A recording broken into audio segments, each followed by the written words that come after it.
of thinkers.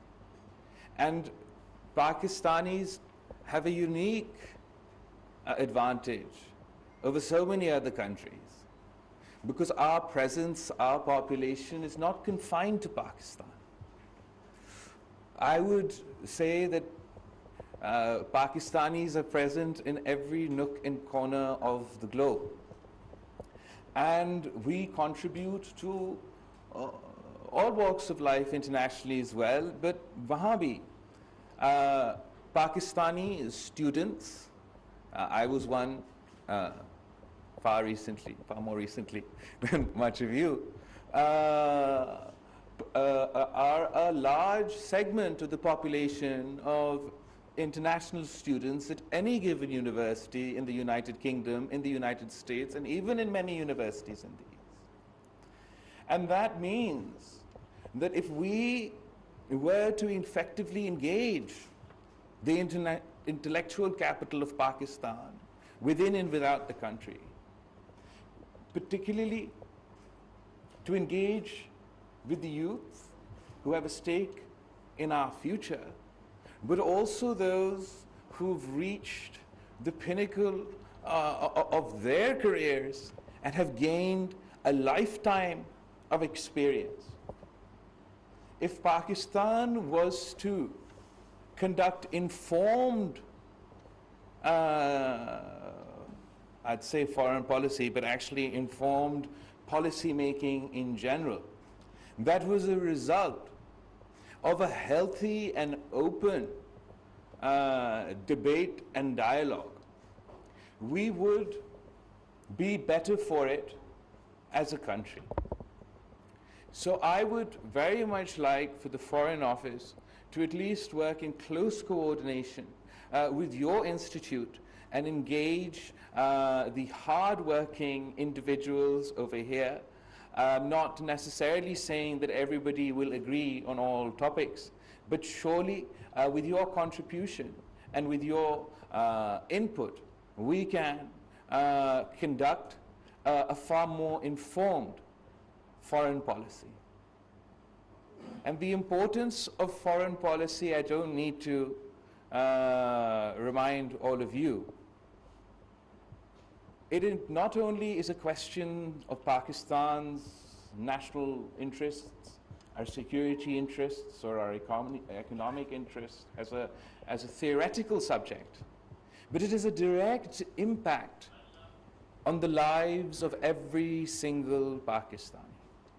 And the Pakistan's discourse on foreign policy, unfortunately, it does not rise to the level that is necessary, particularly in the public domain, to educate the people of Pakistan, to explain to the people of Pakistan the actual context of our foreign policy, what is happening in the world today and how it affects your lives. We like to paint the world in black and white, in good and evil, and perceived concepts of what is in our national interest based on a narrow perception of nationalism and patriotism. And what one must understand is if one is truly patriotic, then one is ready to do whatever is necessary to safeguard the interests of the people of Pakistan, to advocate for the interest of peoples of Pakistan, and achieve what is strategically necessary in your country's interest. I would argue that recently we have continued to go down this path in an extremely unhealthy manner that has actually had a direct negative impact not only on Pakistan's foreign policy, not only on Pakistan's national security or national interest, but also on the health of our economy and the lives of the average Pakistani. If I was to sum up the conduct, I'm talking about the political conduct, not the Foreign Office conduct. It's very professional. It genuinely is. But the political conduct of our foreign policy, and frankly quite a lot of policies, has been one of cutting one's nose to spite one's face. And it requires all of us to have a deep rethink about where we stand in the world today and where we would like to see ourselves in the next 10 years, in the next 20 years, in the next 50 years, in the next 100 years. And are we as a nation, are we as a country doing all we can to position Pakistan, if not today, then tomorrow, in the best place for its people? And I would argue, unfortunately, we are not. Pakistan's, as sort of stated in your presentation, Pakistan's foreign policy is far more affected by the development of geopolitical events than many other countries. Pakistan's geographical location is such that we are positioned in a place that means that the developments of geopolitical effects have affected Pakistan directly in the past and will continue to do so in the future.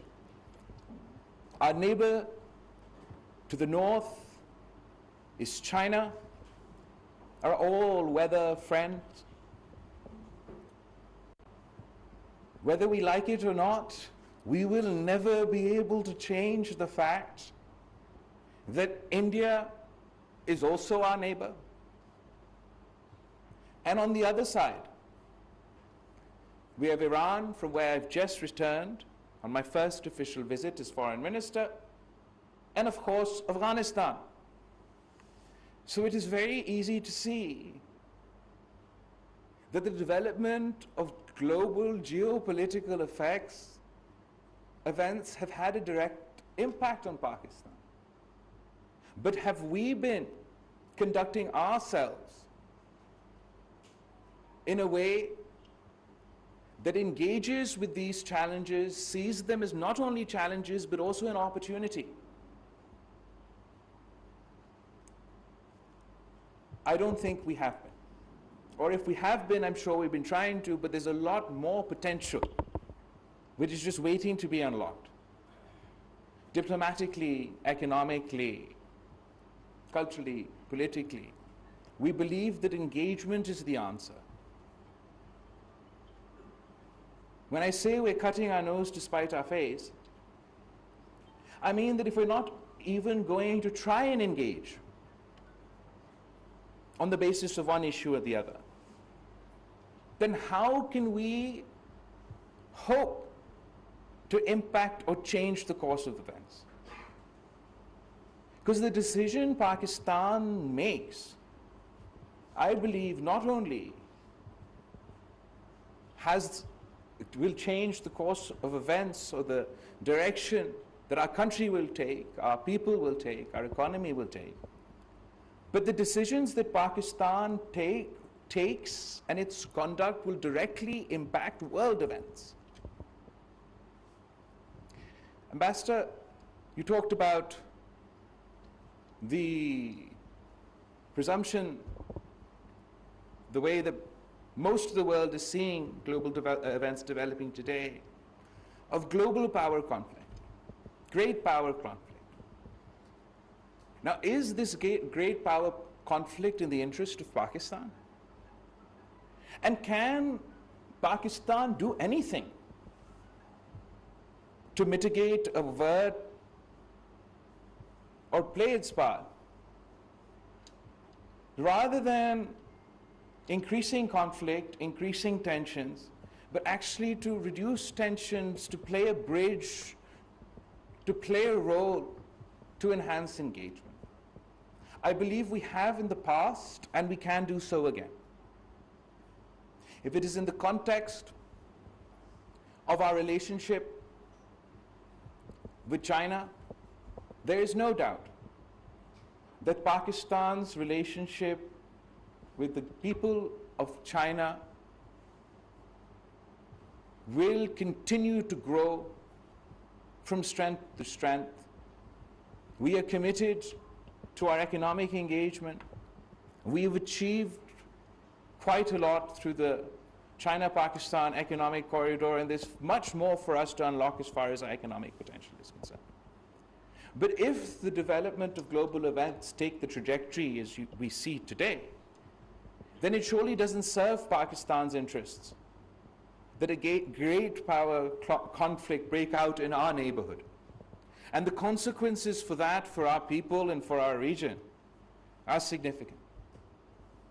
In the past, Pakistan has not played a role of an aggravator in such a conflict. In fact, Pakistan has played the role of a bridge. Pakistan has played a role of the bridge in the past between the United States and China in establishing diplomatic relations between the two countries. And there's, rather than being perceived as it being inevitable for us to be sucked in to a great power conflict in the region, Pakistan still has the potential to play the role as a bridge between great powers rather than a divider. And that requires engagement. It requires engagement with the United States as well. And our relationship with the United States has also been heavily tinted by a specific security lens. Our Pakistanis, particularly, as I said, are so well positioned. If we engage with our overseas communities, if we engage with our intellectual capital, and if we engage with the United States, not just as a country, but as a people, to put across our point of view and provide not only economic opportunities for our people, but to play a role in reducing rather than increasing the tensions on the world stage. We have our issues with India. Pakistan and India have a long history of war and conflict. And to point today, where we have serious disputes. The events of August 2019 cannot be taken lightly. The undermining, or the attempted undermining, of the internationally disputed status of Indian-occupied Kashmir, the beginning of a process to undermine the Muslim majority and artificially empower the minority, are such important issues for us that indeed we have to take them up in the most serious and most aggressive manner. They've formed a cornerstone of any conversation that I've had. Is that the azan? They formed the cornerstone of any conversation that I've had since becoming foreign minister. And indeed, it's an incredibly significant assault on the rights of the people of Kashmir. Then, in May, we had the Delimitation Commission. And then, just recently, the Islamophobic remarks of officials. And all of that creates an environment in which engagement is very difficult for Pakistan, if not impossible. But I'd like to leave a thought for you to think about as we are talking to a think tank. That, does it serve our interests? So do we achieve our objectives, whatever they may be it Kashmir, be it the rising Islamophobia, be it the Hindutva sort of supremacist nature of the new regimes and governments in India? Does it serve our objective? that we have practically cut off all engagement. That I, as Foreign Minister of Pakistan, as the representative of my country, not only don't speak to the Indian government, but I also don't speak to the Indian people. And is that the best way to communicate or achieve Pakistan's objectives? We don't have a trading relationship with our relationship to the East, and many will argue absolutely we should not.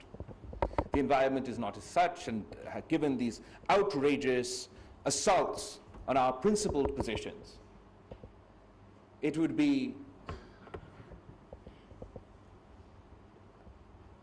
inappropriate for Pakistan to take such a step. But others would argue that this is just a continuation of that very same thought where we cut our nose to spite our face. And Ambassador, when you were speaking here and you were explaining about the trajectory of great power conflicts in our region between US and China, you also mentioned that their economic engagement was one of the reasons that you didn't necessarily see it getting as bad as everybody predicts. And one wonders, if not now, but say when Shaheed Mohtarma Benazir Bhutto had engaged with her counterpart when she was first elected Prime Minister, or back various people in the various attempts that engagements had been made. And if at that point in time we'd achieved economic engagement with India, and our economic engagement on both sides had been to such a level that perhaps we would be in a position to more effectively influence Indian policy making. That if India's economic integration with Pakistan and Pakistan's economic integration with India was at such a point, perhaps neither state would be in a position to take such extreme positions. But unfortunately, if we followed the cut your nose to spite your face, and we don't even have that economic engagement, then perhaps we're in a position where we're less able to impact and to affect Indian policy making. And if I'm not talking, whatever I think about the government in India, whatever I think about their policies, and we have very strong feelings on that. If I'm talking at them through the media, through press conferences and press releases and statements, and not talking with them, then am I able to actually effectively impact any sort of change in their policies? Forget about the government. If it's our principled decision that I will not, which I don't think has ever happened in the history of the course of time and man, that a state, even in times of war, that communication between officials were not. But let's pretend that so that's a legitimate option that we go forward. Surely talking to the people, engaging with the public, serves the interests of Pakistan. That despite the hyper-nationalist nature of the Indian media, are we going to cede that space to them and them alone? Or do we not believe that no matter what policy or whatever position the government of India may be taking, surely we don't blame the people of India, who we share thousands of years of history with, for every single decision of their government? And surely if we were not, so if we were engaged with government as state functionaries, that has its own benefit. But if we were engaged with the Indian media, with the Indian public, surely we would be better placed to advocate Pakistan's cause, Pakistan's position, to expose the abuses of their government directly to their people. I believe that these are serious topics that think tanks such as yourselves have been thinking about, but it's time for us to seriously get thinking about it. Because we, as Pakistanis, have to understand where we stand at this point in time. We are at a crossroads. It's an extremely difficult crossroads of human history. We faced a once in a 100-year pandemic that, as the ambassador said, is yet to be over. Millions have died, people are still dying, and global health is still at risk. The threat of climate change is real and something that we as Pakistanis at least can no longer deny.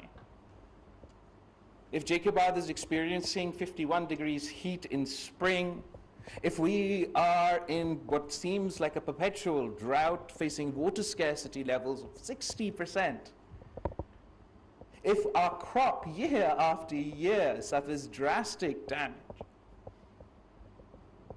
if there are fires raging from Balochistan to Khyber Pakhtunkhwa for 10 days on end, surely one of the greatest existential threats to man, climate change, will have an outside impact on a developing country, on a poor country like Pakistan. And then, because geopolitical events have a direct impact on our citizens, so we had an economic difficulties as a result of supply chain issues and the shock of COVID. And now, the war in Ukraine has a direct impact on the lives of average Pakistanis. We used to import a significant amount of our wheat, of our urea, from Ukraine. The international world is now facing sky-high fuel prices, and everyone is feeling the effects of inflation as a direct result of these geopolitical events. And this is a time where everyone is pivoting to economic diplomacy and focusing on engagement everywhere and anywhere they can.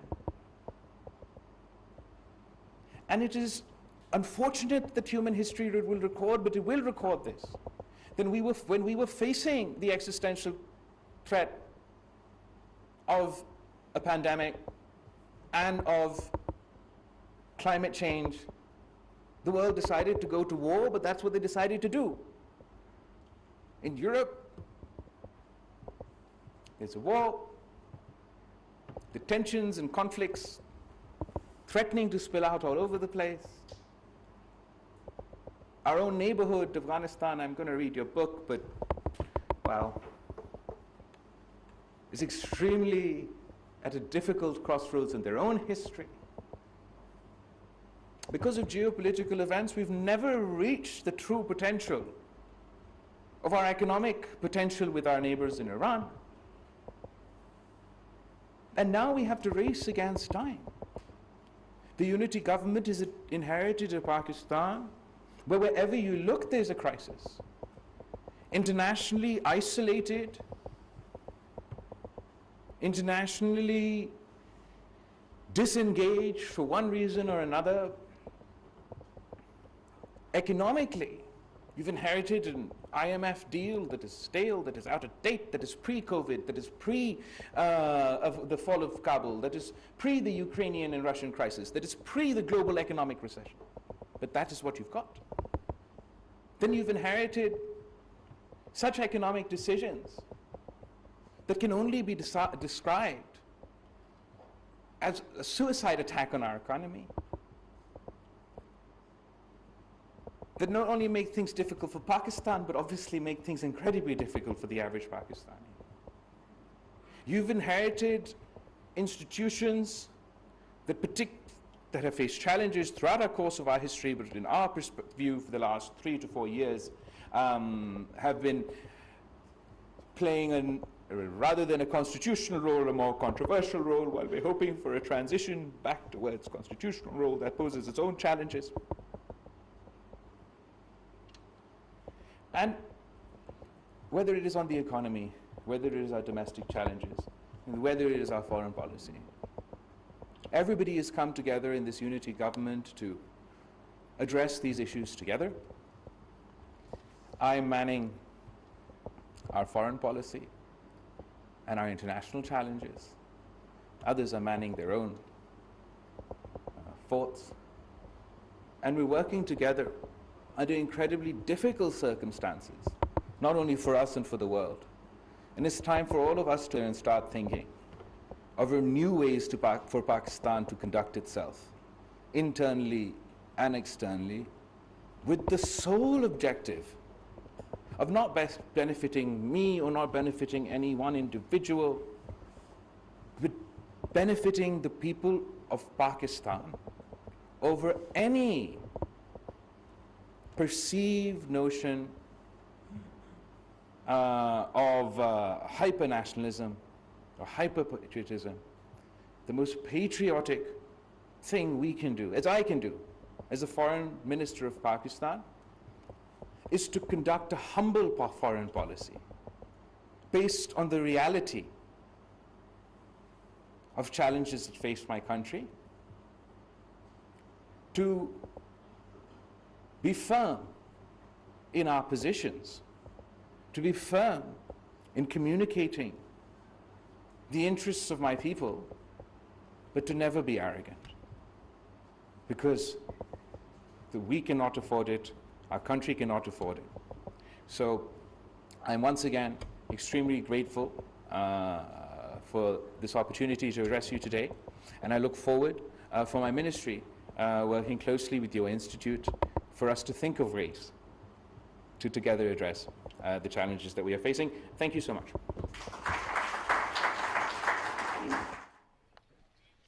वज़ीर ख़ारिजा Bilawal Bhutto Zardari ISSI की तकरीब से खिताब कर रहे थे। उन्होंने कहा कि हमारे लोगों में इतनी सलाहियत है कि दुनिया में कहीं भी काम कर सकते हैं। हमें अपने नौजवानों की तरक्की के लिए मौक़े पैदा करने की ज़रूरत है। नौजवानों को मुस्बत सरगर्मियों में मसरूफ़ रखने के लिए काम कर रहे हैं। उन्होंने कहा कि इक़्तिसादी सिफारती सतह पर हमारे पास पोटेंशियल मौजूद है। PTV ताज़ा तरीन के बाद हाजिर होते हैं एक ब्रेक के बाद हम खबरनामे के साथ।